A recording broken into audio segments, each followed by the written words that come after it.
Pinatatawag niyo naman ako. Maupo. Ay, wag ka na tumayo. Naku, ito lang upuan Upo kayo. Aling Cara, mga kasama ko sa trabaho. Si Ches Rodriguez tsaka si Kelly. Hello. Hi. Nag-enjoy ho ako sa kanta ninyo. Salamat. Papanood kita sa TV.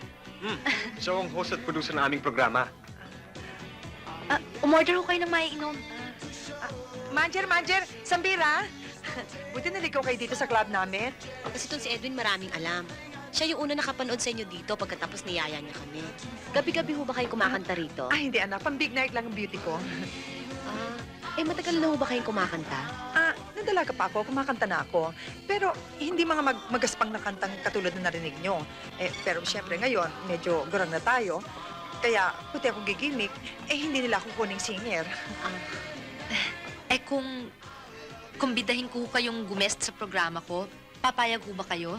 Ay, naku anak. Pasensya ka na, pero ang beauty ko talagang hanggang dito na lang. Wala naman ho kayong gagawin sa programa I-interviewin lang ho namin kayo. Ay, naku, mas lalo akong allergic sa mga ganyan Tsaka, hindi naman ako artista. Ang buhay ko, akin na lang. Ang totoo nga hindi nga ako pwedeng magtagal. Dahil, kailangan ako sa kusina. Ang talagang trabaho ko dito, Chimay. Thank you, Sabira. Salamat din ho sa panahon ninyo. Pag nagbago ho kayo ng isip, sana ho sa amin na ma-feature ang storya ng buhay ninyo. Naku, malayo na siguro mangyari yun. Si Cesar Rodriguez nga ba yung mo na ka-table mo? Hanip, ang ganda niya sa personal.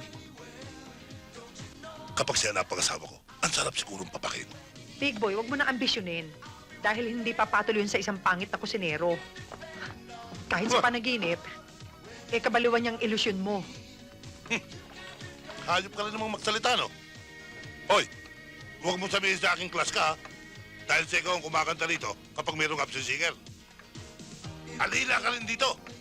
Hampas lupang patay gutom din. Hoy! Mas patay gutom ka kesa sa akin. Away na naman. Kanina ko pa narinig yung mga pangayon dyan sa labas, Hindi nyo ba alam malasahan po yung ginagawa nyo? Puro kayo pangayon ng pangayon dyan. Marvin na yan, wala pa. Kanina pa yung usapan namin. Di magpalit na kayo ng boyfriend.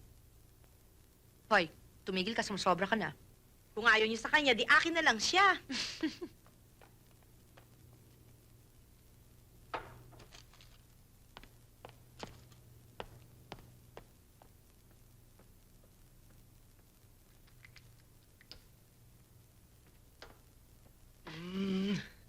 I'm sorry, I'm late. Late na naman.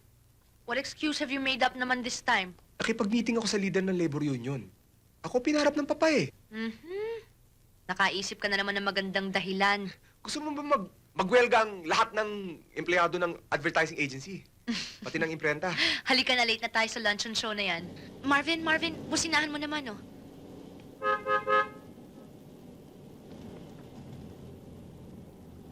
Pati ba naman tabloid papatulan mo? Bah, dito ka makakahanap ng mga interesting na characters na pwede kong i-feature sa aking show.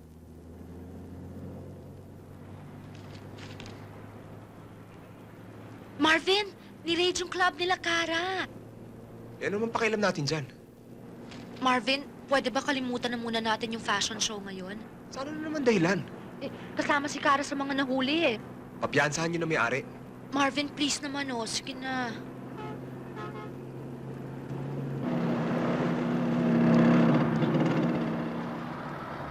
Lamok pa. Hanggang ngayon, di pa tayo naasikaso ni Dadeng. Gutom na ako. Sana palabasin na tayo. Kailan kaya tayo palalabasin dito? Oh, Mara de los Santos. Lumabas ka na dito. Ba't siya lang ang lalabas? Kami nga, kagabi pa dito Naku di pa tayo naasikaso ni Dadeng. Huwag niyo naman palalabasin ang mga yan.